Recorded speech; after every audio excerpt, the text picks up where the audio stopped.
Give him the truth. Read it.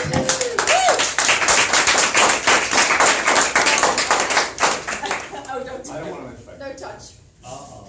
Elbow bump. Yeah.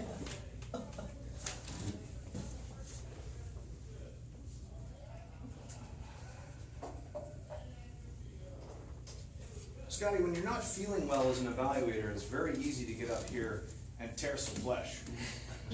Unless, of course, it's Scott that's speaking, makes it rather difficult. I really liked the fact that you came up and you stood in front of the podium or lecture, because that really did make it feel personal. You did a great job of making this feel like the competition with that introduction of judges, speakers, etc. I really felt I was there at the competition, which was a great way to begin the opening, I think. And you went on to talk and give a dramatic opening about stories in a book. Do the stories in a book resemble your life or vice versa? You asked us a very pointed question, as you do in almost all of your speeches, open with a very laser-focused, mind-blowing question. And he went on to color your speech with some great entertaining phrases like, I got the gift of time by being fired, which was a very personal comment, and it was the one point of humor that you had in your speech. A tidal wave of shame. That was great.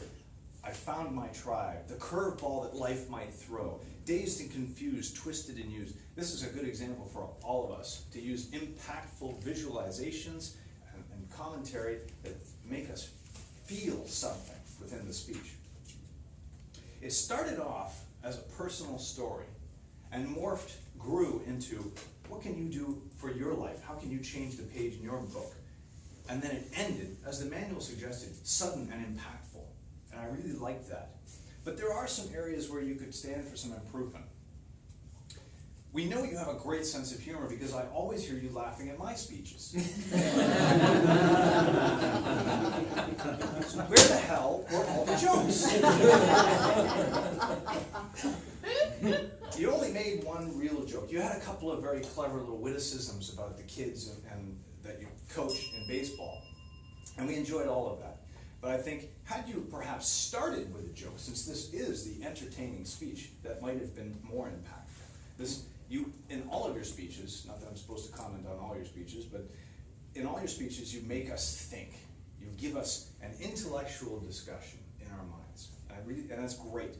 But what about focusing on the content of this particular topic? Entertain me.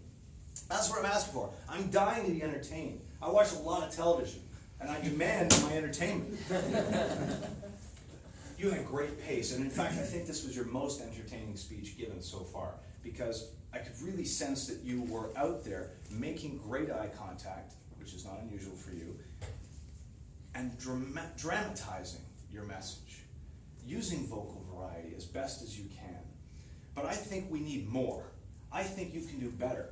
I think that your speeches are delivered like a sine wave. And you know what sine waves do to me? What technology has built machines to create sine waves to help us sleep. What if you were a little more aggressive?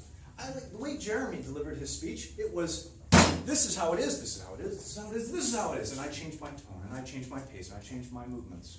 I think variety is what you're dying for, and that is going to make you the best possible speaker.